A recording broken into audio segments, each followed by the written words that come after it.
आज के प्रातःकालीन श्रीमद् भागवत के सत्र में, जिसमें हम श्रीमद् भागवत के 34 स्कंद अध्याय 24 श्री जी द्वारा की गई स्तुति का ज्ञान के 67 नंबर श्लोक पे चर्चा करने जा रहे हैं। तो मैं एक बार आपके लिए एक अनुवाद फिर से पढ़ लेता हूँ।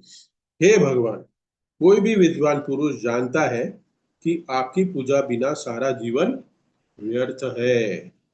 भला यह जानते हुए वह आपके चरण कमलों की उपासना क्यों त्यागेगा? यहाँ तक कि हमारे गुरु तथा पिता ब्रह्मा ने बिना किसी भेदभाव के आपकी आराधना की और 14 मनुओं ने उनका अनुसरण किया।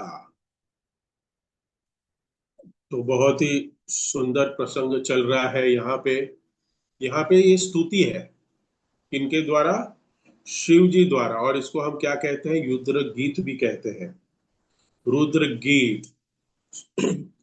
देखिए, ये प्रचेतास जो है, प्राचीन बैरी के 10 पुत्र, वो शिव जी को मिले।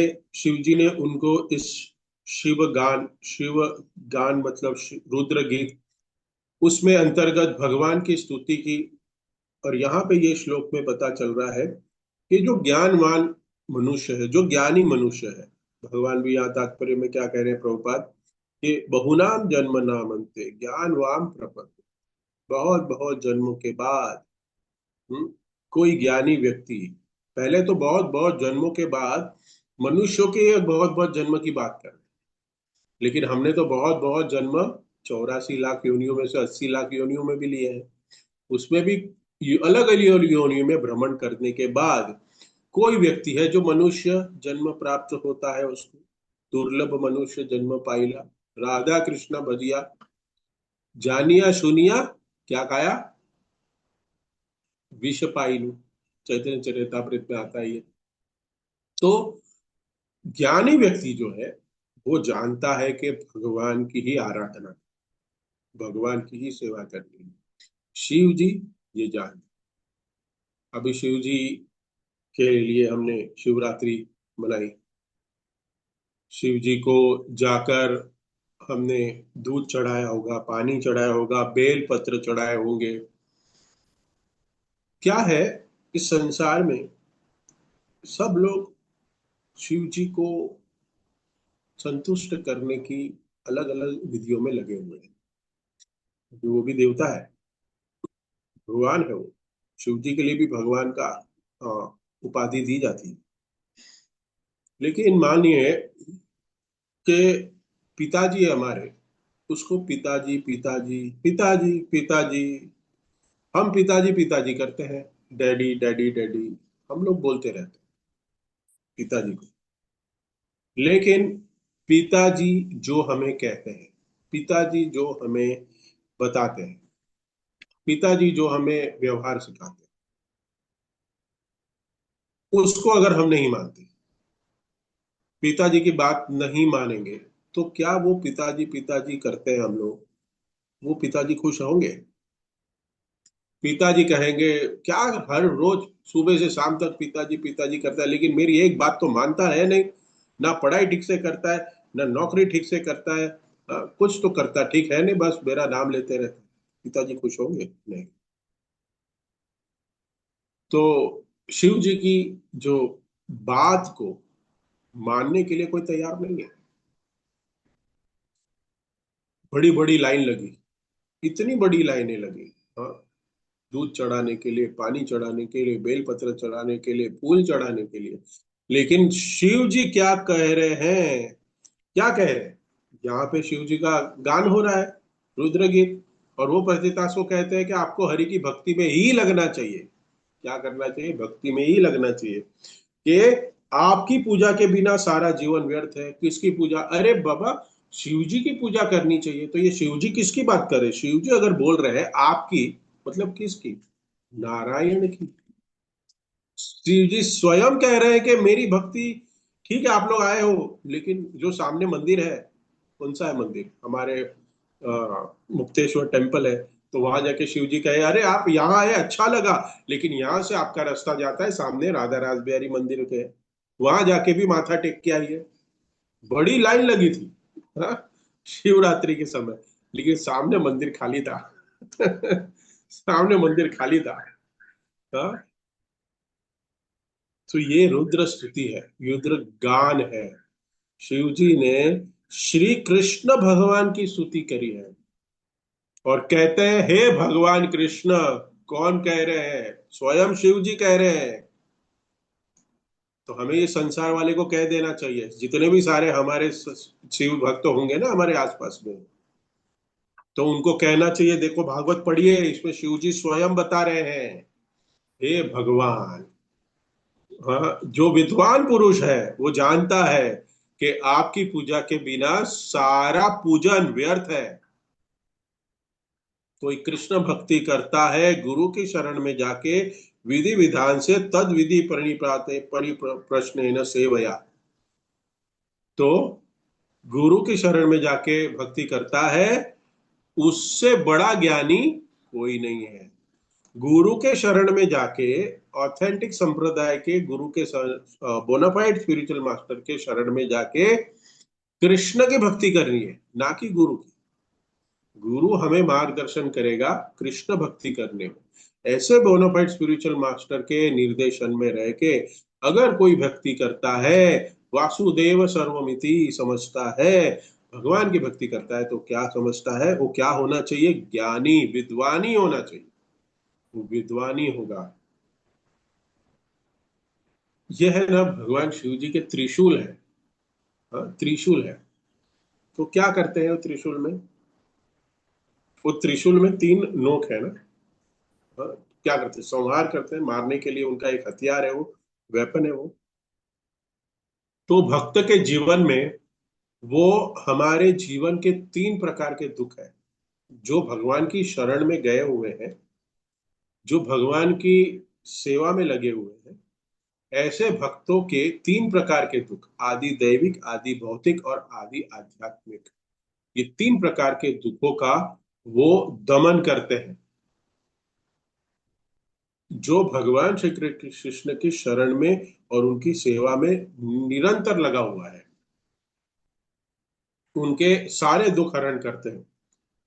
तो ये यहां तक कि यहां पे कह रहे हैं कि मेरे पिता, देखिए यहां पे अनुवाद में आप देख सकते हैं कि मेरे पिता ब्रह्मा, बिना किसी भेदभाव के, ब्रह्मा जी। तो शिव जी के पिता कौन हुए? शिव जी खुद कह रहे हैं। हाँ, अगर मैं किसी को नाम पूछूं, यहाँ पे कोई भक्त है, उनका नाम पूछूं, डैश डैश चंद्र प्रकाश मौर्य जी है, चंद्र प्रकाश मौर्य जी को पूछूं आपका नाम क्या है, तो मैं पूछ रहा हूँ उनका नाम क्या है, तो चंद्र प्रकाश मौर्य जी अपना नाम बता रहे हैं। क्या नाम बता रहे हैं? चंद्र प्रकाश मौर्य। हाँ, वही नाम बताएंगे ना। तो मैं कहूँ नहीं नहीं, झूठ बोल रहे हो आप। अरे आप अपना नाम कैसे गलत बता सकते हो? प्रभु जी, मेरा, मुझे नाम पता है, आपको थोड़ी पता है। मेरा नाम है ना चंद्र प्रकाश मौर्य। हाँ, उनको उनका नाम पता है। तो उसी प्रकार शिव जी कुछ बात बोल रहे हैं, वो भी कुछ भी नहीं बोल रहे हैं। शिव जी क्या कह रहे हैं? मेरे पिता ब्रह्मा। अरे प्रभु जी, आपको कैसे पता मेरे पिता का नाम? मेरे पिता का नाम चंद्र प्रकाश मौर्य मेरा नाम है, और मेरे पिता का नाम ये है। मैं जानूंगा ना, आप कैसे जानेंगे? नहीं नहीं नहीं, मैंने सुन रखा है कि शिव जी तो सबसे बड़े हैं। उनके ब्रह्मा विष्णु और महेश तीनों एक ही स्तर पे है। करेक्ट, यही है ना धारणा हमारी सबके। सब लोग कहते हैं ब्रह्मा विष्णु महेश की। अरे देखिए, यहाँ भगवान स्वयं कह रहे हैं, अपनी खुद आधार कार्ड बता रहे हैं, यहाँ आइडेंटिटी दे रहे हैं। हाँ, चलो आधार कार्ड नहीं, पासपोर्ट होगा उनका। ये ब्रह्मा जी स्वयं कहते हैं, शिव जी स्वयं कहते हैं कि ब्रह्मा मेरे पिता है। हम देखते हैं, अरे ब्रह्मा सृष्टि करते हैं, शिव जी प्रलय करते हैं, संहार करते हैं, और विष्णु मेंटेन करते हैं। यही सिखाया गया बचपन में हमें, स्कूल में। ये सबसे बड़ी गलत धारणा हमें बचपन में स्कूल में सिखाया गया। ऐसा नहीं है। रुद्र स्तुति में क्या कह रहे हैं, इस श्लोक में क्या कह रहे हैं? वो मेरे भगवान। हम्म तो क्या हुआ? शिव जी उनके दास हो गए। पिता कौन है? पिता है ब्रह्मा जी। और तो ब्रह्मा जी भी किसकी सेवा कर रहे हैं? भगवान की सेवा कर रहे हैं। तो दादाजी हो गए शिव जी के, भगवान। हम्म, तो ये स्थिति हमें समझनी चाहिए, ना कि ब्रह्मा विष्णु महेश। हाँ, ऐसे भी बहुत सारे जगह पे मंदिर में गए ना, तो ब्रह्मा विष्णु, ब्रह्मा जी को मंदिर नहीं रहता, लेकिन शिव जी विष्णु असंख्य, हमारे कृष्ण वाटिका में ही देख लो, सारे भगवान सब लगे हुए। और मैं देखता हूँ जब अभी सैटरडे को मैं आता हूँ ना, अच्छे सभी मंदिरों में एक एक भक्त खड़े होते हैं, सब भक्त खड़े होते हैं। मतलब वो चांस देखते हैं कि भाई वो शेयर मार्केट कैसा है, कि यहाँ पे इन्वेस्ट कर लो डबल हो जाएगा, यहाँ पे इन्वेस्ट कर लो डबल हो जाएगा, यहाँ पे इन्वेस्ट कर लो डबल हो जाएगा। चलो कोई एक तो कंपनी चलेगी, कोई एक कंपनी में ही तो इन्वेस्ट करो तो जिससे पैसा डबल हो जाएगा। कहीं ना कहीं से तो वरदान प्राप्त हो ही जाएगा, कहीं ना कहीं से हमें सुख प्राप्त हो ही जाएगा, कहीं ना कहीं सुख से हमें इंद्रिय तृप्ति का भोग मिल जाएगा। इसलिए सारी देवी देवताओं के पास जाते हैं, सभी के पास, ऐसा नहीं है। सभी के पास जाते हैं और क्या करते हैं, याचना करते हैं, क्या करते हैं, सुख दीजिए, समृद्धि दीजिए, ये कर दीजिए, वो कर दीजिए, हमेशा शांति रहे और शांति से मैं मर सकूं, ये नहीं मानते, ये कोई मांगते नहीं है। तो ये हमें जानना चाहिए कि भगवान स्वयं, यहाँ पे शिव जी, सॉरी शिव जी जो स्वयं है, वो क्या कह रहे हैं कि हरि की सेवा में लगना चाहिए सबको। शिव जी के पिता ब्रह्मा जी, गुरु भी ब्रह्मा जी, और शिव जी के भगवान कौन, भगवान श्री कृष्ण। यहाँ पे अगर कोई बड़ा भक्त है ना, उनको दिखाना चाहिए भाई हमारे भागवत में दिया गया है। हम्म, तो ये कहते हैं कि यहाँ पे कह रहे हैं, शिव जी कह रहे हैं कि आप ही नहीं, ब्रह्मा जी नहीं, आपसे प्रकट होने वाले 14 मनु, हम ये 14 मनु की ही संतानें हैं। मनु, मनुष्य शब्द वहीं से आया है। हाँ, वो भी मनु भी क्या करते हैं कि ब्रह्मा आप जो मेरे पिता है और आप जो इतने ज्ञानी होकर भगवान की भक्ति करते हैं, वैसे ही आपके आपके पुत्र 14 मनु है, वो भी भगवान की भक्ति में लगे हुए हैं, सेवा में लगे हुए हैं। इसी व्यक्ति को पंडित कह सकते हैं जो भगवान की भक्ति में निरंतर लगा हुआ है। कई बार लोग सोचते हैं इस्कॉन भी ज्वाइन करते हैं, चैंटिंग भी करते हैं, लेकिन शास्त्र नहीं पढ़ते, गीता नहीं पढ़ते, भागवत नहीं पढ़ते। क्या होता है कि अगर हम ये पढ़ते नहीं है ना, तो हमारा ज्ञान है ना अपरिपक्व होता है, अपरिपक्व। और पढ़ने के बावजूद भी अगर हम उसको अपने जीवन में मनन नहीं, देखो आप लोग सब नित्यम भागवत सेवया, मैं तो क्या है, पार्ट टाइम हूँ। आप लोग सब लोग तो हर रोज भागवत कथा करते हैं, मैं तो हर एक गुरुवार को ही आता हूँ, और फिर सैटरडे सैटरडे को सेंटर में चला जाता हूँ। लेकिन आप लोग कैसे हर रोज भागवत, नित्यम भागवत, एक्चुअली आप लोग नित्यम भागवत सेवा, लेकिन ये भागवत का श्रवण तो कर रहे हैं, लेकिन हर एक भक्त को समझना चाहिए कि ये श्रवण करने के बाद एक, जो आज की जो इम्पोर्टेंस, हमें जो भक्ति के लिए जो परिभाषा है, भक्ति के लिए हमें जो कार्य बताए गए हैं, उस कार्य के ऊपर चिंतन करके उसको प्रैक्टिस करें जीवन में। इसी को नित्यम भागवत सेवया, we have to mould our life according to the shastra scriptures, ये बहुत जरूरी है। तब जाके हम पंडित बनेंगे। पंडित बनने का अर्थ क्या है, पठन पाठन यदन याजन दान और विग्रह, अतिग्रह, ये ब्राह्मण के लक्षण बताए। क्योंकि जब कोई व्यक्ति पंडित बनता है ना, तो ब्राह्मण के स्तर पे आता है, क्योंकि गो ब्राह्मण हिताय च जगत हिताय कृष्णाय गोविंदाय नमः। भगवान को जो भक्त है, उसमें ये ब्राह्मणों की क्वालिटी, ब्राह्मणत्व होना चाहिए। तो ये बहुत जरूरी है हमें समझने के लिए कि हमें ब्राह्मण के स्तर पे धीरे धीरे आना चाहिए। क्योंकि अभी तो सारे हम शूद्र जैसे ही काम कर रहे हैं, कार्य कर रहे हैं। ब्राह्मणत्व बने, ब्राह्मण के तरह हम कार्य करें। और यहाँ पे ये बहुत सुंदर बताया गया है, इस तरह जब कोई ज्ञानी मनुष्य अनेक जन्मों तथा आत्मक साक्षात्कार के अनेक सन की प्रयास, तात्पर्य में लिखा, सन की प्रयासों के बाद सचमुच ज्ञानी बनता है। तो हमें श्रील प्रभुपाद ने दो मार्ग दिए हैं। दो मार्ग जो दिए हैं वो है आरोह पद्धति और अवरोह पद्धति। आप लोग जान सकते हैं कि अवरोह और आरोह पद्धति मतलब क्या। ज्ञान साक्षात्कार के अनेक प्रयास के बाद मतलब हमें दो पद्धति बताई गई है, जहां पे श्री प्रभुपाद बता रहे हैं कि अवरोह और आरोह। तो हम कौन सा पद्धति को मानते हैं जब हम गौड़ीय संप्रदाय में हैं? और श्रील प्रभुपाद ने अपने बहुत सारे प्रवचनों में आरोह और अवरोह पंथ के विषय में हमें बताया गया है। तो क्या है ये, थोड़ा समझते हैं। तो हमारी शिक्षा के अनुसार दिव्य ज्ञान प्राप्त करने के लिए दो मार्ग हैं, अवरोह और आरोह। तो अवरोह मार्ग क्या है कि अब ये जो सॉरी आरोह पंथ क्या है, आरोह पद्धति क्या है? चुनौती। साइंटिस्ट जो कहते हैं ना, चुनौती देते हैं। एक्सपेरिमेंट जो है ना, एक्सपेरिमेंट, उसको एटलीस्ट हम बोल सकते हैं ये चुनौती है। वो चुनौती देते हैं कि यह ज्ञान प्राप्त करने की चुनौती विधि पूर्ण है। ये पूर्ण विधि चुनौती है। इसमें मनुष्य अपनी बुद्धि और इंद्रियों के बल पर सत्य तक पहुंचने की, भगवान तक पहुंचने की कोशिश करता है अपनी बुद्धि से।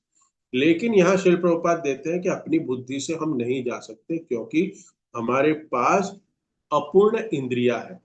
इल्यूजन, भ्रम, मिस्टेक, हम हर बार गलतियां करते हैं, हमारी चीटिंग प्रोपेंसिटी भी है, और हमारे जो इंद्रियां हैं वो इम्परफेक्ट है। आज हमें कुछ अलग दिखता है, कल कुछ अलग दिखाते हैं। साइंटिस्ट जो है वो कुछ एक एक सिद्धांत पे पहुंचते हैं, लेकिन 10 साल बाद उसी सिद्धांत को वो तोड़ देते हैं और दूसरा जो साइंटिस्ट है उसके ऊपर की विधि बताता है। तो इसको कहते हैं आरोह। अपनी प्रयास से भगवान को जानने की कोशिश करता है। और यहाँ शिल प्रभुपाद इसको खंडन करते हैं, क्योंकि हमारे पास इम्परफेक्ट सेंसेस है, हम इल्यूजन में हैं, हमारे पास गलतियां करने की अ, हमारी कहते हैं आदत है, तो हम नहीं कर सकते। ये आरोह। और दूसरा जो है कह सकते हैं, जैसे मैंने बताया, साइंटिस्ट लोग वो क्या कहते हैं कि मेरा ऐसा मानना है, ये शायद ऐसा हो सकता है। उसका ज्ञान हमेशा बदलता रहता है। साइंस का ज्ञान हमेशा बदलता रहता है। देखिए, स्कूल में हमें क्या सिखाया? सूर्य ग्रहण, उसमें कितने ग्रह थे? 9, अभी 11 हो गए, और अभी और ढूंढते जा रहे हो, दो और मिलते जा रहे हैं उनको। तो क्या हमें गलत सिखाया? हाँ, हमें गलत सिखाया। तो वैज्ञानिकों जो ज्ञान होता है वो इनकम्प्लीट है। उसके बाद जो इस्कॉन, शिल प्रभुपाद, जो गौड़ीय संप्रदाय, गुरु शिष्य परंपरा में हम ये जो एक पद्धति को सीखते हैं ज्ञान अर्जित करने की, यहाँ ज्ञान जो अर्जित करने की बात हो रही है, शिल प्रभुपाद तात्पर्य में लिखते हैं कि ज्ञानी व्यक्ति जो है वही भगवान को समझता है। बहुनाम जन्मनामंते ज्ञान वाम प्रपद्यन्ते। तो उसको ज्ञान कैसे लेना चाहिए? तो एक पद्धति है अवरोह पद्धति, डिसेंडिंग प्रोसेस, अवरोह। हम इस अवरोह पद्धति को ही समर्थन देते हैं, इसी के ऊपर हम अपने आप को फॉलो करते हैं। तो ये क्या है? ये ऊपर से नीचे उतरता है, असेंडिंग और डिसेंडिंग होता है। तो क्या होता है? ये डिसेंडिंग ऑर्डर। तो जो कोई व्यक्ति, जैसे कहें कि हम पिता का उदाहरण, श्री प्रभुपाद अपने लेक्चर में बहुत बार कहते थे पिता का उदाहरण। अगर हमें पिता को जानना है, हमारे पिता कौन है, तो हमें पूरे संसार के सारे लोगों का डीएनए टेस्ट कराना। उसके बाद हम क्या कहेंगे? ये मेरे पिता है। करेक्ट। लेकिन हम क्या कहेंगे? नहीं, वो नहीं करना है। अगर मुझे जानना है कि मेरे पिता कौन है, तो वो पूरे शहर में ढिंडोरा नहीं पिटेगा। वो किसके पास जाएगा? अपनी माँ के पास जाएगा। अपनी माँ को पूछेगा कि भाई पिता कौन है मेरे, तो माता कहेगी ये तुम्हारे पिता है। तो उसको मान लेगा। इसको कहते हैं शब्द प्रमाण। ज्ञान अर्जित करने के भी अलग अलग ये प्रमाण है, पद्धति है। उसमें से ये शब्द प्रमाण है। हमारे पास शास्त्र और गुरु है। इस मार्ग में हम शब्द प्रमाण, भगवान की वाणी को स्वीकार करते हैं। श्रीमद् भगवद गीता में भी भगवान 4.2 में क्या कहते हैं श्लोक में? एवं परंपरा प्राप्तम। परंपरा में जो ज्ञान मिलता है हमें, उसी को फॉलो करना चाहिए, क्योंकि परंपरा में जो ज्ञान मिला है उसमें कोई गलतियां नहीं।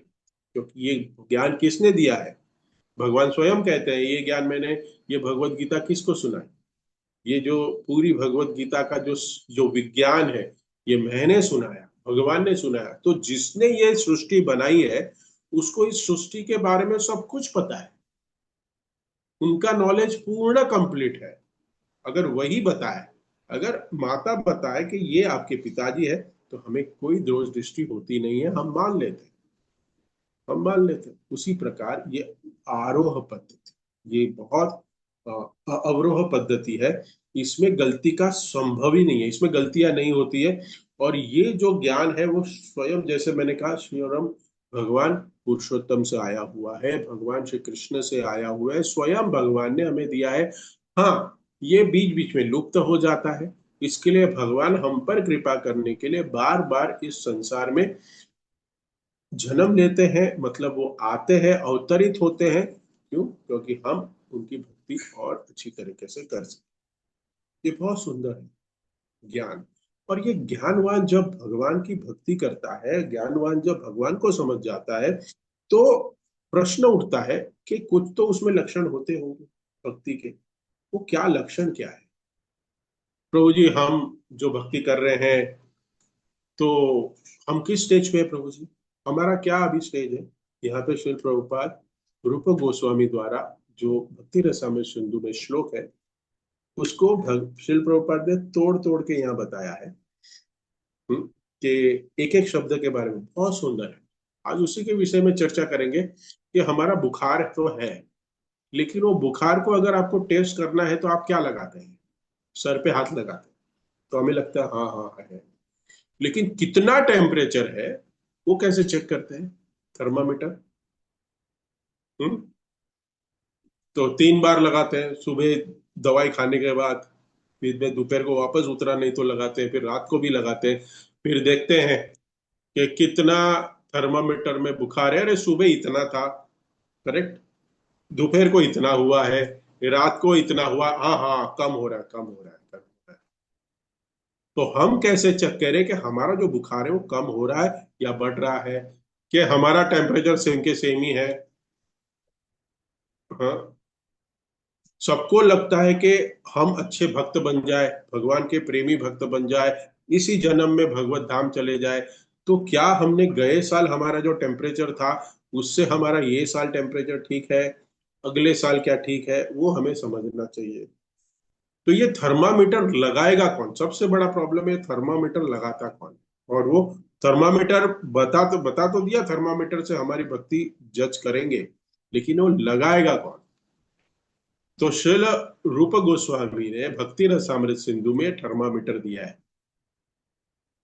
तो आज के इस श्लोक के अंदर श्रील प्रभुपाद ने वर्णन किया है नौ, नौ जो क्वालिटीज है, नाइन्स।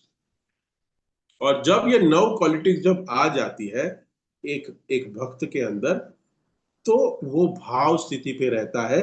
और ये जो भाव स्थिति है भक्ति की, नौ नौ स्टेजेस है, 9 स्टेजेस है भक्ति की, उसमें जो भाव भक्ति है वो 8th स्टेज है। कौन सी है? 8th। क्या क्या उसमें आता है? साधु संग, भजन क्रिया, अनर्थ निवृत्ति, निष्ठा, रुचि, आसक्ति, भाव, और उसके बाद प्रेम। तो धीरे धीरे हमको कनिष्ठ अधिकारी से मध्यम अधिकारी, मध्यम अधिकारी से उत्तम अधिकारी, तो यहाँ पे एक उत्तम अधिकारी भक्त के लक्षण बताए गए हैं। क्या लक्षण है? बहुत सुंदर ये श्लोक में वर्णन हो रहा है। तो यहाँ पे बता रहे हैं, ये श्लोक में पूर्ण पढ़ लेता हूं क्योंकि यहाँ पे, और ये जो श्लोक है वो भक्ति रसामृत सिंधु 1.3.25 का है। और 25 और 26, शांतिर अव्यर्थ कालत्वम, विरक्तिर्मान शून्यता, आशा बंध समुत्कंठा, नाम गाने सदा रुचि, आसक्ति तदा गुणा, व्याख्याने प्रतिशतत्वस्ति स्थले, इत्य आदयोनुभाव, शूर जात भावंग कुरे जनये। ये दो श्लोक है जिसमें से श्रील प्रभुपाद ने तात्पर्य में लिखा है, जब कोई भी भाग्यशाली भक्त के हृदय में प्रेम का अंकुर भाव प्रकट होता है, भक्त के अंदर हृदय में भगवान के प्रति अभी हमारी श्रद्धा हो सकती है और अभी हमारे पास अनर्थ निवृत्ति के प्रोसेस में हो सकते हैं, या फिर हम निष्ठा के स्टेज पे पहुंच सकते हैं, पहुंच गए हैं। लेकिन अगर किसी के हृदय में प्रेम उद्भव होता है, प्रेम, उसके पहले जो भाव, प्रेम उद्भव होने के लिए भाव उत्पन्न होता है, तब उनका स्वभाव में परिवर्तन होते हैं। और ये लक्षण जो है, ये बताते हैं रूप गोस्वामी कि ये लक्षण उसमें होने चाहिए। तो हमें अगर ये लक्षण पता है, वो लक्षण क्या है, तो हम आज थोड़ा सा अपने जीवन में परिवर्तन कर सकते हैं। तो सबसे पहला जो लक्षण है वो कहते हैं शांति। शांति नहीं है, शांति मतलब नहीं है, शांति है। ये शांति मतलब क्या है? तो ये शांति का मतलब है सहनशीलता और क्षमा। शांति मतलब शांति, थोड़ा शांति रहने दो प्रभु जी, मुझे थोड़ा सोने दो, शांति है, शांत बैठा है, वो कहीं बैठा रहता है, नहीं, इसको इसको शांति वो वाला शांति नहीं। भगवान भी अर्जुन को भगवत गीता के 18वें अध्याय में 42 नंबर श्लोक पे कहते हैं, समोदम तपस्शौच शांतिरार्जवमेव च। शांति, वहां पे भी शब्द आया है 42, 18.20 भगवत गीता है तो खोल के देख सकते हैं। ज्ञानम विज्ञानम स्तिकयम ब्रह्म कर्म स्वभावजम। शांति, प्रियता, आत्म संयम, तपस्या, पवित्रता और क्षमो जो है ना, उसको शांति बताया गया, क्षमो। लेकिन ये जो शांति है शब्द, उसको बताया गया है सहिष्णुता। सहिष्णु होना चाहिए भक्त। उसका उदाहरण क्या है? आज हम एक एक विषय के ऊपर उदाहरण के साथ समझने की कोशिश करेंगे इन शॉर्ट, क्योंकि ऑलरेडी 41 हो गया है। तो शांति क्या है? सबसे पहले गुण श्री रूप गोस्वामी कहते हैं, श्री प्रभुपाद तात्पर्य में कहते हैं कि जो निरंतर भगवान की सेवा में लगा हुआ भक्त है, उसको किस स्टेज में होना चाहिए? निरंतर। उसको क्या होना चाहिए? वही भगवान के चरण कमलों की उपास को त्यागता नहीं है। अनुवाद में आया, कौन नहीं त्यागता है? तो ये हो सकता है कि प्रभु जी हम त्याग नहीं रहे, हम तो कर रहे हैं, हाँ, लेकिन टेम्पररी, हर पूरे पूरे दिन में हम ऐसा तो काल आता है जिसको हमने त्याग दिया है, फिर वापस हमने ग्रहण किया, फिर त्याग दिया, ग्रहण किया। हम चौबीसों घंटे तो लगे हुए नहीं। जब 24/7/365 days, whatever your age is there, हमारी जो उम्र है, अगर हम भगवान की ही सेवा में लगेंगे, तब जाके ऐसे कहते हैं कि भाव भक्ति प्रकट होती है, प्रेमा भक्ति प्रकट होती है, और उसी स्तर से हम जा सकते हैं कहाँ पे? भगवत धाम। भगवत धाम जाने के लिए उस स्तर पे जाना ही पड़ेगा। और यहाँ कह रहे हैं कि शांति, उसको सहिष्णु होना चाहिए। सहिष्णुता का सबसे ज्वलंत उदाहरण क्या है? श्रीमद् भागवतम में, इसी भागवत, कौन है, कोई बता पाएगा? सहिष्णु कौन है? ये देखो, सहिष्णुता का एक अर्थ ये भी है कि अपने आप को तृण, तुच्छ मानना। सहिष्णु तभी तो होगा। कीर्तनीय सदाहर, अमानी न मान देना कीर्तनीय सदाहरी। अपनी मान का सहिष्णु वही होता है ना जो अपनी मान को नहीं मानता। अपना मान को कोई उसको कोई भी मान की इच्छा ही नहीं, वो सहिष्णु होता है। तो यहाँ पे उदाहरण, ज्वलंत उदाहरण आता है जिसके वजह से हमें श्रीमद् भागवतम प्राप्त हुई है। कौन है? परीक्षित महाराज। परीक्षित महाराज देखिए, उन्हें पता चला कि जो श्रृंगी ऋषि है उसने मुझे श्राप दिया है। करेक्ट? श्राप दिया, क्या श्राप दिया? कि 7 दिन में आपकी तक्षक नाग के दसने से आपकी मृत्यु हो जाएगी। परीक्षित महाराज कौन थे? हमें उनकी स्थिति को समझना चाहिए। देखिए, कोई व्यक्ति गरीब है, उसकी कोई अवहेलना कर देता है, बहुत ही तुच्छ व्यक्ति है, तो वो बहुत ही काम होके बहुत ही शांति से कहीं भी बैठा है, और उसकी अगर कोई कोई उसका कह सकते हैं कि अपमान भी कर दे तो वो चुप बैठता है, वो कुछ करता नहीं। तो उस व्यक्ति की वो सहिष्णुता है या नहीं है? नहीं। अगर है ही नहीं उसके पास, वो गुण ही नहीं है। कौन से गुण नहीं है? क्योंकि वो एक बड़ा व्यक्ति, परीक्षित महाराज कौन थे? चक्रवर्ती सम्राट। उसको एक ब्राह्मण श्राप दे सकता है? वो कह सकते थे ना। देखिए, परीक्षित महाराज ने भगवान का दर्शन गर्भ में किया था। ध्रुव महाराज ने कब किया भगवान का दर्शन? 5 वर्ष की उम्र। करेक्ट। प्रहलाद महाराज ने कभी किया दर्शन? 5 वर्ष की उम्र, 55 में किया। लेकिन भगवान की इतनी कृपा परीक्षित महाराज पे रही है कि उनको बचाने के लिए स्वयं माता के गर्भ में गए हैं, उनकी रक्षा करने के लिए। वो कितने महान भक्त होंगे बताइए। और महान भक्त के साथ साथ वो किससे डिसेंडेंट है? पांडवों के। और राजा भी है, बहुत बड़े राजा है। और एक छोटा सा बालक ब्राह्मण, हाँ, जिसको अपना गुस्सा कंट्रोल में नहीं है। क्योंकि ब्राह्मण का लक्षण क्या है? उसको क्षमा करना चाहिए। कुछ भी गलतियां कोई करता है तो उसको सहन करना चाहिए। ब्राह्मण के तो ये लक्षण है। लेकिन यहाँ पे क्षत्रिय परीक्षित महाराज, बड़े राजा, पूर्ण राजा है, उसी जहां बैठे थे वहीं के तो राज्य, वही का तो जो 7/12 उनके ही नाम पे थे ना। जमीन का किसके नाम पे था? तो राजा के ही नाम पे है वो तो जमीन। राजा का सब कुछ है। और वहां पे उन्होंने सहन किया। वहीं चाहे ना तो क्या कर सकते थे वो? भस्म कर सकते थे परीक्षित महाराज। तू मुझे श्राप देगा, मैं तुझे श्राप देता हूं। इतने महान भक्त थे वो। और ऐसा नहीं है, परीक्षित महाराज राज्य का कारोबार करके बहुत अच्छे भक्त थे, बहुत अच्छे ग्रस्त भक्त थे। ऐसे नहीं थे कि जब भागवत सुनी तो उनको पता चला, अरे अरे मेरा तो मृत्यु आ गया, तो अभी तो मुझे भागवत श्रवण करना चाहिए। नहीं, ये पूरे जीवन भर उन्होंने प्रैक्टिस की थी। उसके लिए उनको अंत समय में पता चला कि नहीं, यही एक 7 डेज करने लायक योग्य कार्य है। भक्ति कर रहे थे, इतने महान भक्त थे, फिर भी वो सहिष्णु थे। वो चाहते तो उस श्रृंगी ऋषि को, जो ब्राह्मण पुत्र को वहीं भस्म कर सकते थे, लेकिन उन्होंने वो नहीं किया।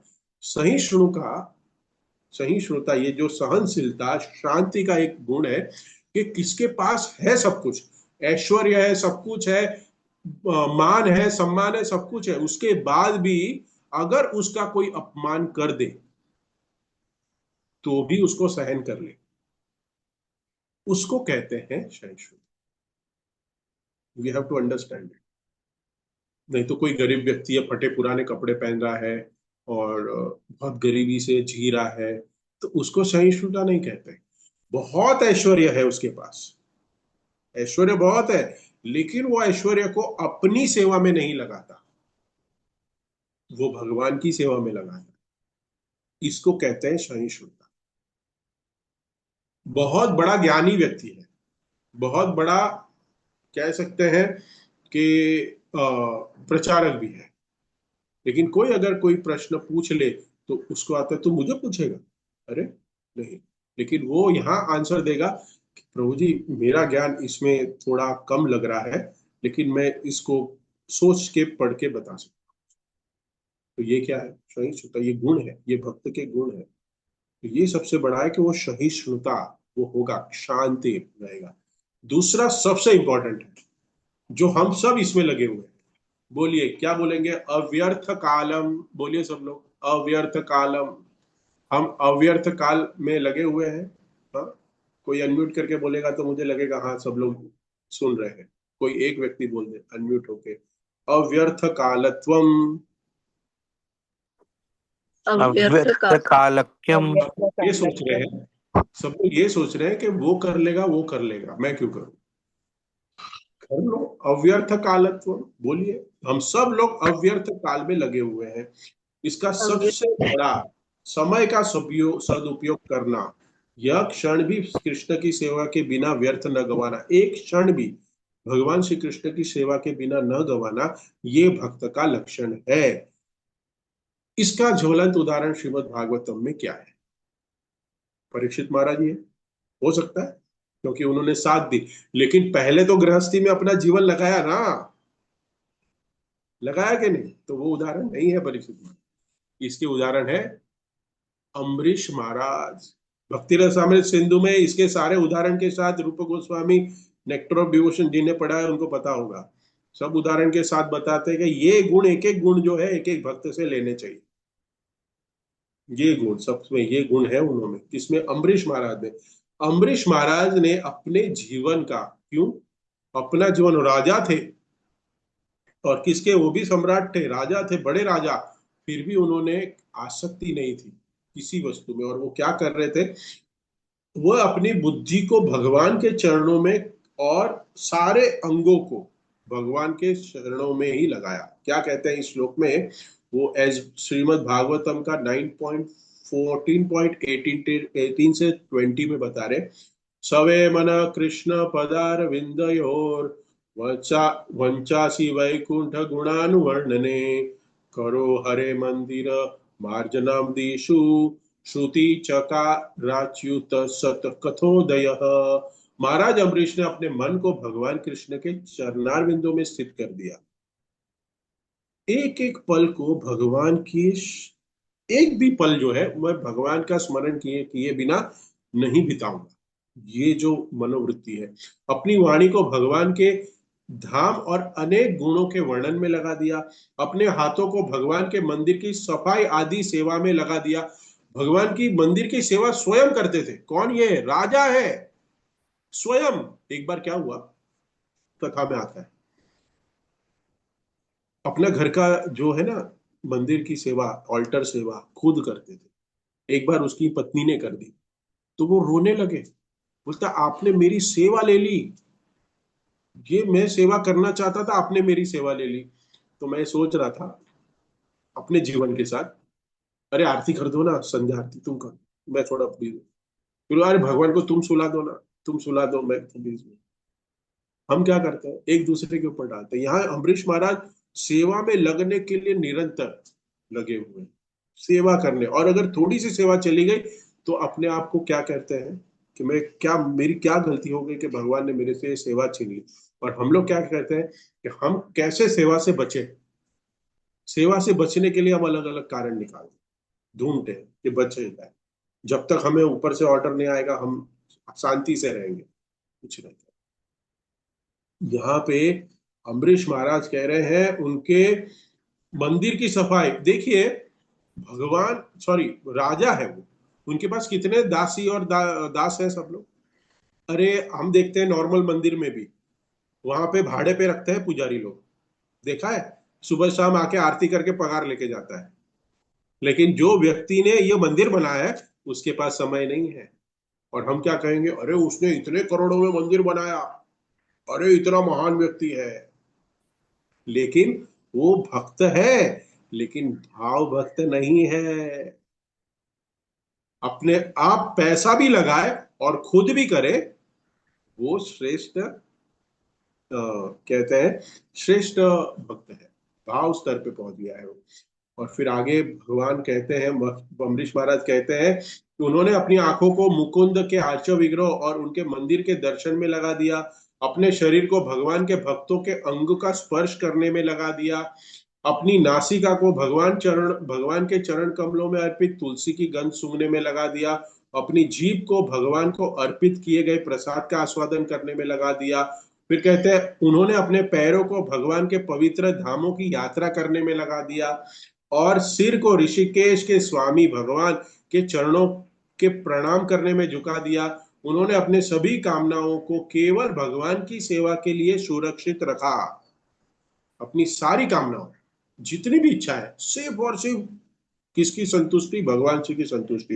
उन्होंने ये सब अपनी इंद्रिय तृप्ति के लिए नहीं किया। ये सारी इंद्रिया हमें भगवान की सेवा में लगानी है। यही श्रील प्रभुपाद हमें बताते हैं, अव्यक्त कालम, काल बहुत है हमारे पास। यहाँ पे भी तात्पर्य में लिखा गया है कि मनु कितना जीते हैं, कितना जीते हैं? 4 युग, उसका टोटल 43 लैक्स 20 लैख 43 लैक्स 20,000 ईयर्स, इतना मनु जीते हैं। और ऐसे कितने मनवंतर होते हैं? 71। इतना टाइम जो जीते हैं मनु, वो मनु भी भगवान की सेवा में लगाए हैं। इतनी उम्र है उनकी। ब्रह्मा जी की भी तब जाके वो 12 घंटे उनके कंप्लीट होते हैं। I hope you all know the calculations. वो भगवान की सेवा में लगे हुए हैं, और हम इतनी बड़ी आयु लेके बैठे हैं। कितने करोड़ों साल जीने वाले हम लोग? कितने करोड़ जीते हैं? नहीं, कोई तो भी होगा यहाँ पे करोड़ों करोड़ों 60 साल। साल 70 साल। हाँ, 60-70 साल जीते हैं हम लोग। उस 60-70 साल में भी हमें इतना अहंकार होता है। हम भगवत धाम चले जाएंगे। हम चले जाएंगे। ये समझना है, शिल प्रभुपाद ये तात्पर्य में क्यों लिख रहे हैं कि बाबा, और लिखा है कि मनुष्य कितना जीता है। इसमें लिखा है, तात्पर्य में पढ़ लेना आप लोग, कि 60 से 70 से 80 साल जीता है। लिख रहे हैं प्रभुपाद कि वो इतना ही जीता है। और उतने जीने में भी वो अव्यर्थ कालम कितना गवा देता है। इतने सारे अव्यर्थ काल हम लोग गवा देते हैं। और फिर उसके बाद आता है तीसरा, विरक्ति, भौतिक विषयों से वैराग्य। संसार के भोगों के प्रति स्वाभाविक विरक्ति। संसार में जो है वस्तु है, उसको विरक्ति, ये मेरे को नहीं चाहिए, भगवान ने दिया है फिर भी नहीं लेना। ये सही है विरक्ति? नहीं। विरक्ति मतलब क्या, कि समझो अभी गर्मी का समय, सीजन शुरू हो रहा है, गर्मी लग रही है थोड़ी आपको, करेक्ट? तो एसी चला है, एसी है, लेकिन प्रभु जी आपने विरक्ति बोला, एसी नहीं चलाना है शरीर को। नहीं, पंखा है, पंखे के बिना सोऊंगा, एकदम विरक्त जीवन जीऊंगा, चटाई लेके सोऊंगा, चटाई पे सो जाऊंगा। तो ये विरक्ति है? नहीं। विरक्ति मतलब क्या, आप अपने घर में बेड पे सोए हो, एसी भी गर्म हो रहा है तो एसी भी चालू कर रहे हो, लेकिन सुबह 3:30 बजे उस बेड से उड़ जाते हो, एसी होने के बावजूद भी। दैट इज कॉल्ड विरक्ति। आप समझे? इस संसार में जो भी वस्तुएं हैं, उसको भोग करके भगवान की इंद्रियों को संतुष्ट करने के लिए, भगवान के सेवा के लिए अगर उसको यूज कर रहे हो, तब तक अच्छा है। अरे क्यों मंदिर क्यों लेट आ गए? प्रभु जी वो बस नहीं मिली, ट्रेन नहीं मिली, ठीक है, चलेगा। हमारे पास क्या है? अगर किसी के पास वाहन है, व्हीकल है, बाइक है, कार है, तो उसको छोड़ देंगे, नहीं नहीं प्रभु जी वो उस बेच दी, उससे मैंने डोनेशन दे दिया, वो गाड़ी मैंने बेच दी और गाड़ी भगवान के लिए डोनेशन दे दिया। विरक्ति, एकदम विरक्ति, बाबा आप जान के बैठे नहीं। वही गाड़ी को भगवान की सेवा में लगाओ। उसी कार को सिर्फ और सिर्फ भगवान की दर्शन करने के लिए मंदिर में आइए। तो ये है विरक्ति। इसका ज्वलंत उदाहरण कौन है, बताइए? जनक महाराज। अरे, जनक महाराज तो राजा थे, ऐसे कैसे हो गया? विरक्ति। जो भी ऐश्वर्य था, उन्होंने, उससे कोई आसक्ति नहीं थी, जो भी भगवान ने दिया है वो सारा ऐश्वर्य भगवान का है, वो जनक महाराज जानते थे।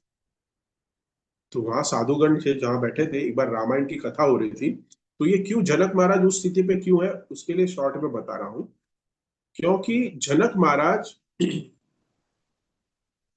एक राम कथा हो रही थी, और जनक महाराज कुछ कार्य में बिजी हो गए अपने, और वो आ नहीं पाए समय पर। तो जो प्रवचन दे रहा था, वो जो साधु थे, उन्होंने कथा को रोक लिया। रोक दिया मतलब शुरू ही नहीं किया था, तो उन्होंने लेक्चर शुरू ही नहीं किया। तो लेक्चर जब शुरू नहीं हुआ, तो वहां पे जो दूसरे महान भक्त बैठे थे, ऋषिगण बैठे थे, सारे ब्राह्मण बैठे थे, उन्होंने कहा कि राजा है, लेट होगा तो क्या उसके लिए कथा नहीं शुरू करेंगे, आप कथा करो, हम बैठे हैं ना यहाँ महान भक्त, हम बैठे हैं, आप शुरू करिए। बोलता नहीं, ये जो राजा है, वो बहुत ही, जनक महाराज जो है, वो भगवान के बहुत महान भक्त है, और उनकी उपस्थिति के बिना मैं कथा शुरू नहीं करूँ। तो इन्होंने कहा ऐसे कैसे हो सकता है, वो तो राजा है, अलग अलग अपने प्रपंचों में लगे हुए हैं।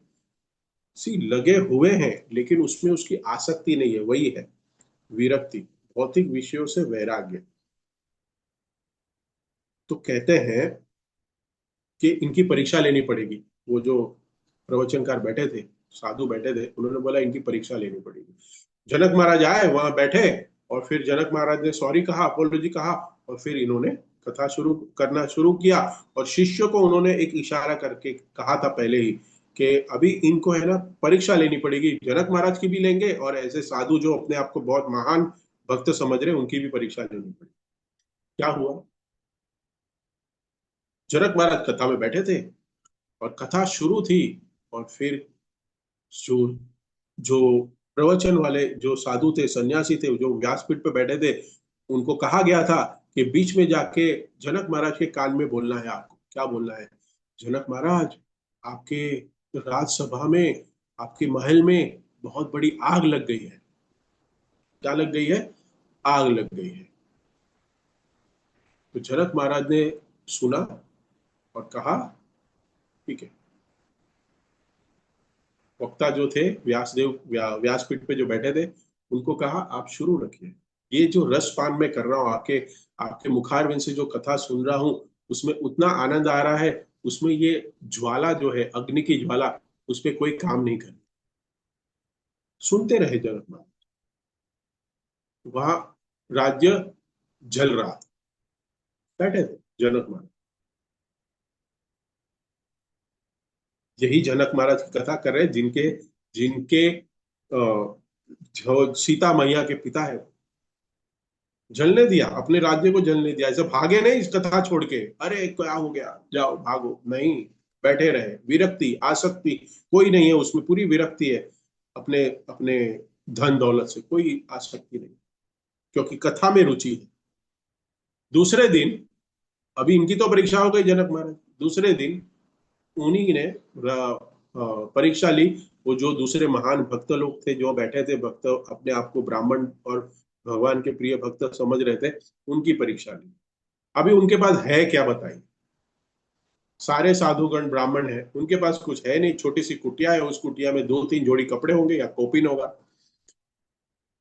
तो जब सारे शिष्यों ने उन जो व्यासपीठ पे बैठे हैं, उन गुरु ने उनके शिष्यों को जब ये कहा कि आप अभी इनके ऊपर ये नुस्खा अपनाइए, आप करिए, तो उन्होंने कहा सारे लोगों को, अरे आपका जो खेमा था वहां में आग लग गई और आपके सारे कपड़े और आपका सब कुछ जल रहा है। कथा छोड़ के सब लोग भाग गए बचाने के लिए, पानी डालने के लिए, कथा छोड़ के सब लोग भाग गए। और जब वहां जाके देखा, तो ना तो जगन्नाथ महाराज के महल में आग लगी थी, ना इनके वहां आग लगी थी। जो व्यासपीठ पे बैठे गुरुजन थे, उन्होंने कहा दिया कि देखिए, कल मैंने जनक महाराज को कहा, वो तो गए नहीं उठ के, लेकिन आपके पास था क्या, दो जोड़ी कपड़े भी नहीं होंगे और कोपिन होगा, उसकी उसकी कितनी कीमत है, कोई कीमत नहीं।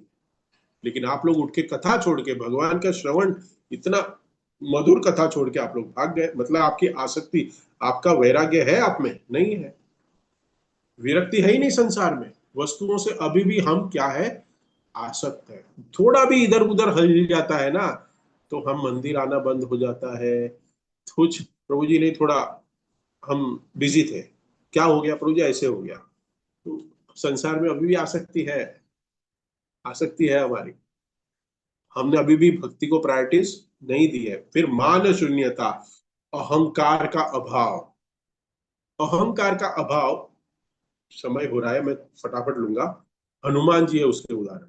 हनुमान जी जैसे हमारे, इसको हम ऐसे समझ सकते हैं जैसे नवदा भक्ति के हमारे पास एक एक उदाहरण है ना, श्रवणम कीर्तनम विष्णु स्मरणम पाद सेवनम अर्चनम वंदनम दास्यम साक्यम आत्मनिवेदनम। तो ये एक एक के श्रीमद् भागवतम में दिए गए कि उसके उदाहरण कौन है, वो कौन कर रहे हैं, करेक्ट। तो वैसे ही ये जो नव लक्षण बता रहे हैं भाव भक्ति के श्रील रूप गोस्वामी, उसका एक एक उदाहरण मैं आपको बता रहा हूँ, जो यहाँ श्रील प्रभुपाद अपने तात्पर्य में लिखे। हनुमान, हनुमान कैसे है, हनुमान में कोई मान शून्यता नहीं है। यस, हनुमान जब लंका जलाने गए, लंका को जला दिया, तो वो हनुमान रावण को भी मार सकते, रावण को मार सकते थे, उनमें वो क्षमता थी। लेकिन उन्होंने क्या सोचा कि मैं अगर ये रावण को मार देता हूं, तो ये जो क्रेडिट है, हमारे मेरे जो रामचंद्र जी, मेरे जो भगवान है, उनकी ख्याति कम होगी। मैं क्रेडिट लेना नहीं चाहता। ये भक्त का लक्षण होता है। हनुमान जी ने क्रेडिट नहीं लिया, नहीं मारा, उन्होंने वो काम उनके लिए छोड़ा। हमें भी यही समझना चाहिए कि उदाहरण से, हनुमान जी के उदाहरण से वो कर सकते हैं, क्षमता है, फिर भी वो क्षमता के अनुसार वो जो मान है वो दूसरे को देना चाहते हैं, अपने पे नहीं लेना चाहिए। और हनुमान जी हमेशा इतने शक्तिशाली है, इतने, भगवान जिनके हृदय में बैठे हैं, करेक्ट, भगवान कहाँ बैठते हैं, किसके हृदय में बैठते हैं? जो परम प्रिय भक्त है उनके हृदय में भगवान स्वयं बैठे हैं। और वो भक्त कहाँ बैठना चाहिए, कहाँ बैठना चाहिए? भगवान के सिर पे बैठना चाहिए ना। नहीं, वो कहाँ बैठते हैं हनुमान जी? हमेशा चरणों पे। यू विल नेवर सी, बाजू में भी नहीं खड़े होते, हमेशा भगवान के सामने बैठे हुए दिखते हैं नीचे। मान शून्यता, अपने मान की कोई उनको अभिलाषा नहीं है। उसके बाद है आशाबद्ध, अटूट विश्वास, अटूट विश्वास, भगवान हमेशा मेरे, मुझे लेने के लिए, ये जन्म में नहीं, अगले जन्म में नहीं, अगले जन्म में कभी ना कभी तो मेरा उद्धार करेंगे ही, यह अटूट विश्वास। लेकिन उसके लिए वो निरंतर भक्ति में लगा होना चाहिए। नहीं तो कहेगा प्रभु जी आपने ही कहा ना, ठीक है तो अभी कैजुअली रह रहे हैं, नहीं तो आज नहीं तो कल आएंगे ही। यस आएंगे, ऐसे भक्तों की के लिए वो भगवान लेने के लिए आएंगे, आज नहीं तो उसका कल उसका उद्धार करेंगे। जो भक्त निरंतर प्रयास करता है, निरंतर प्रयास करके अपने भक्त को प्रार्थना की, वैसा भक्त श्री भागवत में कौन है? गजेंद्र। कितने वर्षों तक युद्ध किया पता है? 1000 दिव्य वर्ष। 1000 गजेंद्र और वो जो क्रोकोडाइल है उसके बीच में इतने वर्ष युद्ध चला। लेकिन गजेंद्र प्रयास करते रहा कि आज नहीं तो कल भगवान मेरी सहायता करने आएंगे ही। गजेंद्र, तो गजेंद्र का उदाहरण है, आशाबद्ध होना चाहिए भक्त को कि कभी ना कभी मेरा उद्धार भगवान करेंगे ही। सन मुक्त कंठता, तीव्र व्याकुलता, भगवान के प्राप्त, भगवान को प्राप्त करने की, भगवान की भक्ति करने के लिए वो हमेशा व्याकुल होना चाहिए। और उसका जो उदाहरण है, ज्वलंत उदाहरण है देवर्षि नारद। हमेशा देवर्षि नारद जो है उनमें गुण जो है वो है सन मुत्कंठा। हमेशा तीव्र व्याकुलता से वो भगवान के दर्शन करना चाहते हैं, भगवान की भक्ति करना चाहता है। उसके बाद नाम गाने सदा रुचि, नाम संकीर्तन में सदा रुचि है। 16 माला जप हो गया कि वहां कुटी पे लटका नहीं देता है वो भक्त, वो हमेशा निरंतर जप करते रहता है, उसके जीवन में और कोई कार्य नहीं होता। He is not waiting for completing 16 rounds, he chants as many as rounds, as many as, कितना हो सकता है उतना करता है। और उसका उदाहरण कौन है? उसका उदाहरण है प्रहलाद महाराज।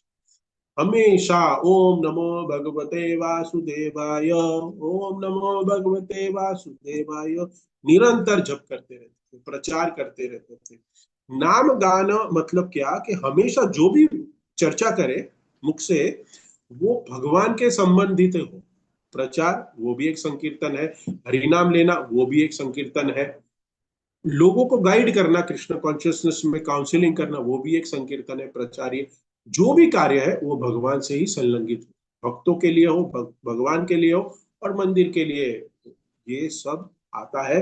नाम गाने सदा रुचि, हर हमेशा नाम गान कर, आसक्ति तद गुणाख्याने, लीला श्रवण में आसक्ति। देखिए अभी हो गया है हमारा 9:08। किसी को कहीं जाना होगा, कुछ होगा, तो प्रभु जी हर बार आप आते हैं, 9 बजे का टाइम दिया गया है लेकिन आप हमेशा ओवर टाइम लेते हैं, आप हमारा समय बर्बाद करते हैं। क्योंकि सबके पास अपने अपने शेड्यूल्स हैं। कहते हैं लीला श्रवण में आसक्ति होना, जब श्रवण करते हैं तब सारी दूसरे चीजें हमें लिस्ट प्रायोरिटी हो जानी चाहिए। वैसे ऐसा कौन उदाहरण है, कौन उदाहरण है जो हमेशा भगवान की लीला सुनने में लगे हुए हैं? तो कहते हैं सुखदेव गोस्वामी। परीक्षित महाराज हमेशा नहीं थे, वो सिर्फ 7 दिन के लिए, 7 डेज निरंतर बैठे थे, लेकिन पहले तो अपने कार्य कर रहे थे गृहस्थी जीवन के। लेकिन सुत गोस्वामी, सुखदेव गोस्वामी, ये निरंतर उनका श्रवण करने में इतनी आसक्ति है। श्रीमद् भागवतम के पहले ही अध्याय में 19वें श्लोक में क्या कहते हैं? वयम तु नव वृत्य व्यायम उत्तम श्लोक विक्रमे यत् यच्छन्त्वा तम रसा ज्ञानम स्वादु स्वादु पदे पदे। हम भगवान के दिव्य उत्तम श्लोक के, भगवान का नाम दिया है उत्तम श्लोक, श्लोक जो है भगवान का गुणगान करते हैं, और जो उत्तम श्लोक है वो उत्तम भगवान का गुणगान करते हैं। ऐसे श्रवण करते हैं कभी भी तृप्त नहीं होते हैं, हमारी कभी भी तृप्ति नहीं होती है, और श्रवण करने की हमारी इच्छा होती है, और वो आध्यात्मिक रस का पान करते हैं। इसके लिए भगवान की लीलाओं का श्रवण हम हर पद पद पे और क्षण क्षण पे हमको करना मधुर आनंद अनुभव होता है, मधुरता का अनुभव होता है, ये है। और उसके बाद सबसे लास्ट, प्रतिसिद्ध वसति स्थले। वसति स्थले कहाँ पे रहना? धाम के प्रति प्रेम, धाम में जाना, वहां रहना और उनके प्रति प्रेम अंकुश करना। वृंदावन जाना, प्रभु जी वृंदावन देखो अभी कैसा है, दिखता ही नहीं है, और वहां पे इतने रिक्शा वाले हैं, इतने प्रॉब्लम है, प्रभु जी वृंदावन जाना मन ही नहीं करता। करेक्ट, बहुत प्रॉब्लम हो गया प्रभु जी, धाम को तो अभी क्या कर दिया है लोगों ने, क्या। अरे भाई हम देख ही नहीं पा रहे धाम।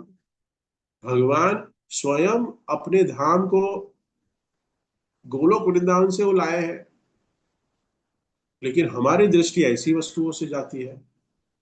क्या करें? क्यों? क्योंकि हम भक्ति के स्तर पे पहुंच नहीं पाए। उसका उत्तम उदाहरण इस धाम का क्या है? अक्रूर जी। अक्रूर जी, जो धाम, जब अक्रूर जी मथुरा से वृंदावन जा रहे थे तो वे मार्ग में ही भाव विभोर हो गए। हमारी ट्रेन में ही आंसू आने चाहिए,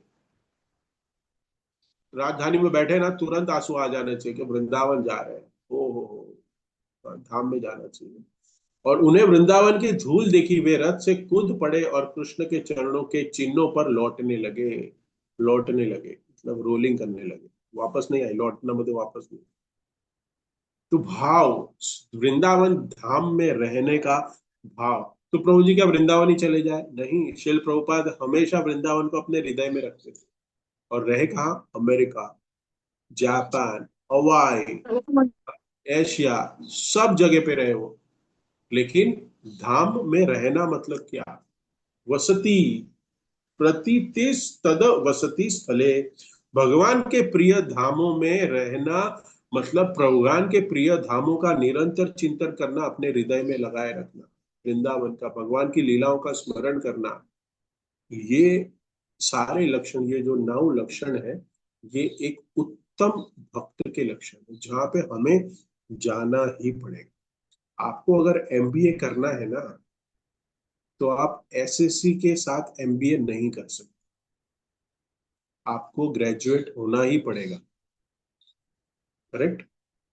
आपको कोई भी, आपके पास ऐसा कोई भी डिग्री है, कोई भी यूनिवर्सिटी आपको नहीं देगी अगर आप ग्रेजुएट नहीं है तो हमारा जो लक्ष्य है भगवत धाम, भगवत प्रेम प्राप्त करके भगवान की निरंतर सेवा करना, तो हमें इस 9 लक्षणों को अपनाना ही पड़ेगा। और ये एक एक लक्षण के ऊपर परम पूज्य राधा गोविंद महाराज के बहुत अनेक अनेक कथाकार के सीरीज ऑफ लेक्चर, कि इसको हम कैसे प्रैक्टिकली अपने जीवन में अपना सके, कैसे विरक्ति आएगी, कैसे नाम गान में रुचि उत्पन्न होगी, कैसे हमारा हमारी आसक्ति निकलेगी, कैसे हम सहिष्णु बनेंगे, कैसे हमारी आशाबद्ध होगी कि आज नहीं तो कल हमें ये प्राप्त होगा ही, भगवत प्रेम प्राप्त होगा ही। मान शून्यता, कैसे हम अपनी मान का खंडन करेंगे, अपने कोई मान, प्रभु जी मुझे बोला आपने, मैं इतना सीनियर हूँ, इतने साल से आ रहा हूँ, ये सब जो मान अमान, माननीय कीर्तनीय सदारी, ये सारे गुण को हमें अपनाने। और फाइनली यहाँ शिष्टाष्टकम के तीसरे श्लोक के भी यहीं पे बता रहे, तृणादपि सुनी चेन तरो रिव सही सुना मानी न मान दिन कीर्तनिया सदारी। ये सबसे इंपॉर्टेंट है कि सहिष्णु होना। ये कह रहे हैं ना, यहाँ पे शब्द जो आया है शांति, ये सबसे इंपॉर्टेंट, अपने आपको सहिष्णु बनाना पड़ेगा। श्री प्रभुपाद तात्पर्य में और भी आगे कह रहे हैं कि अतः चैतन्य महाप्रभु ने सुझाव दिया कि मनुष्य को कैसे लोग के प्रति सहिष्णु होना चाहिए। ये इंपॉर्टेंट है, इसलिए श्री प्रभुपाद भी, सॉरी, श्री रूप गोस्वामी भी श्लोक में पहला पहला शब्द क्या लिए? शांति। इस प्रकार मनुष्य को चाहिए कि भगवान की भक्ति में लगा रहे और ब्रह्मा इत्यादि पूर्व आचार्यों के पद चिन्हों पर चले। हमें जो श्री प्रभुपाद ने पद्धति दी है उस पे निरंतर, अनइंटरप्टेड, पार्ट टाइम नहीं, कभी कभी नहीं, निरंतर अगर हम इसकी सेवा में लगे रहेंगे तब जाके हम इस स्टेज पे आज, कल या फिर अगले जन्म में पहुंच सकते हैं। और ये शिव जी प्रचेतास को बता रहे कि आप जो तपस्या करने जा रहे हो ना, ध्यान करने जा रहे हो, उसका उद्देश्य क्या होना चाहिए? उसका उद्देश्य ये होना चाहिए कि आप इस स्थिति पे पहुंच जाएंगे, नहीं तो आपका क्या होगा? 10 साल जो आप करेंगे वो व्यर्थ हो जाएंगे। इसके लिए उनको ये ज्ञान दे रहे हैं भगवान का। ये भगवान जो आप जिसकी भक्ति करने जा रहे हैं, जिसकी आराधना करने जा रहे हैं, वो कोई साधारण व्यक्ति नहीं है, वो मेरे भी आराध्य देव है। मैं भी उनके ही अधिपत्य में सारे कार्य करता हूँ। हरे कृष्णा। किसी कोई भक्त का कमेंट, टिप्पणी, प्रश्न, करेक्शन? टाइम ज्यादा हो गया है।